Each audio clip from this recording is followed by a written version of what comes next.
The federal government has just issued new rule changes that ban a sneaky tactic debt collectors love to use and people like you love to hate. My name is Michael Wasylik. I'm one of the lawyers at Ricardo and Wasylik here in Florida, and together with my partner Jason Ricardo, I help people just like you overcome debt collection with dignity. And today I'm going to tell you all about this sneaky tactic that debt collectors love to use and how the federal government has just banned it. And you need to know exactly what it is so that you can spot it when sneaky debt collectors try to attack you and you can turn the tables on them. Many of you watching this video have already experienced this particular sneak attack. In this video, I'm going to tell you how to spot if this has happened to you and what you can do about it to use this as maximum leverage to fight off these shady, sneaky debt collectors. If you've been the subject of sneaky, underhanded, nasty tactics from debt collectors, go ahead and tell us in the comment section who the debt collector is, what they've done to you. Tell us what state you're in. We do our best to respond to every single comment we get, either in the comment section or with a video just like this. So drop down to the comment section and tell us your story. Now, you're probably wondering, what is this sneak attack that debt collectors love to use? It's probably something you've seen. If you've pulled your credit report recently, you may see collection items from a debt collector that you've never heard of, and more importantly, about a debt that you didn't even know you owed or didn't even know was past due. You've never gotten any kind of letter, phone call, mailing, anything from this debt collector about this debt. Why do debt collectors report debts to your credit report without ever telling you about the debt or trying to collect?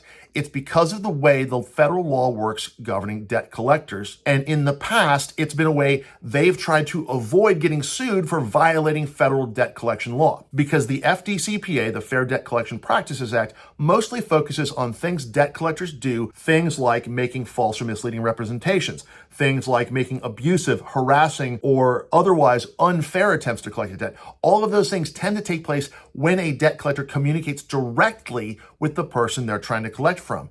But in the past, debt collectors have been free to report information to the three main credit reporting agencies, TransUnion, Equifax, and Experian, without fear of being sued under the FDCPA in most cases. But when a debt collector communicates directly to the person they're trying to collect from, that's when the FDCPA really kicks in, and that's when they have to obey all kinds of rules and regulations that talk about what must be in the communications themselves, how they can communicate, when they can communicate, and what they're allowed to say, what they're not allowed to say. And a debt collector that breaks one of those laws or regulations that govern debt collection can get sued for $1,000 or even more if their conduct causes actual damages, and they're on the hook for attorney's fees too. So they love to avoid doing anything that's going to trigger the FDCPA. And in the past, this direct sneak attack by reporting a debt to the credit bureau without telling the consumer, that's been a way for them to go around the requirements of the FDCPA so that they didn't have to worry about getting sued for their debt collection tactics. But on November 30th of 2021, the Consumer Financial Protection Bureau changed the rules that govern debt collection, and they have now banned this practice. Regulation F is the regulation that interprets the FDCPA. It's the counterpart to the FDCPA, and the Consumer Financial Protection Bureau is responsible for drafting it and making sure it's enacted so that it has the force of law. And in 2021, the CFPB proposed rule changes to Regulation F that changed the way debt collectors must behave, and this provision is one of them. The rule change we're talking about is 12 CFR 1006.30. And I'm going to put that on the screen right now and show you exactly what I'm talking about. This rule change took effect November 30th of 2021. So the regulation I'm showing you now has the force of law. Debt collectors must obey it, and the practices described in this regulation are now banned. Which means if a debt collector breaks this regulation, you get to sue them under the FDCPA, put money in your pocket, and possibly even wipe out your debt forever. Subsection A, and I'm going to paraphrase here, states that a debt collector may not provide information about a debt to a credit reporting agency until the debt collector has already reached out to the consumer to inform them about the debt. There's two bullet points here that talk about the ways in which a debt collector can inform a consumer about a debt. The first section says they can speak to the consumer in person or by telephone. Now, it is pretty rare for a debt collector to talk to a consumer in person. It's not effective, it's not efficient, and frankly, it's not very safe. It is much more likely that they will try to call you. The second section says that they can inform you about the debt by putting a letter in the mail or by sending you an electronic message, which means social media, means text messaging. It can also mean email, and that is probably the most common way that we will see debt collectors communicating with consumers. If they send you an electronic message, they have to provide a way to determine if they got a rejection, if they got a bounce, if they got a notice that it was undeliverable, and if during that reasonable time they receive a notice that the message was undeliverable, they are not allowed to report that information to your credit report. So in the past, a debt collector was able to sneak around you and put that information on your credit report without even telling you about the debt. Now, that practice is banned. If a debt collector breaks this regulation, you can sue them, stop the debt collection, put money in your pocket, and maybe even wipe out the debt forever. What kind of debt collectors are most likely to do this? The ones that are handling debts of about $200 to $300.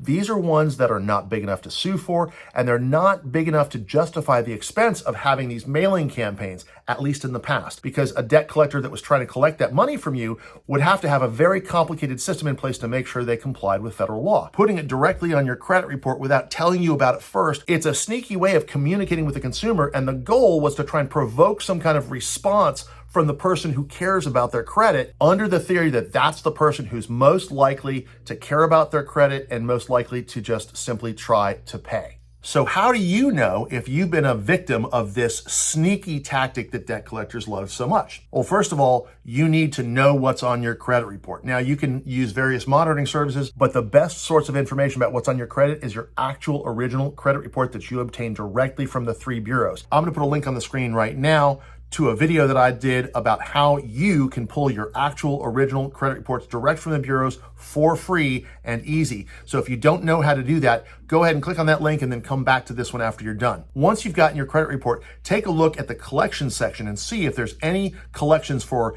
$200, $300, something like that from a debt collector that's never told you about the debt. And then look at the entry for that item and see what was the date it was last updated. If that debt collector has made a report after November 30th of 2021 and they've never communicated with you about it, it's likely the debt collector has broken the law, and you will likely have a right to sue them directly under the FDCPA without having to file a dispute first. And you now have massive leverage to wipe that debt away, because a debt collector that's broken the law is liable for up to $1,000 in statutory damages. So if you're talking about a debt that's less than $1,000, you're actually going to make a profit and wipe out the sneak attack from the debt collector. And as part of the settlement, you can demand that they delete the debt from your credit report entirely.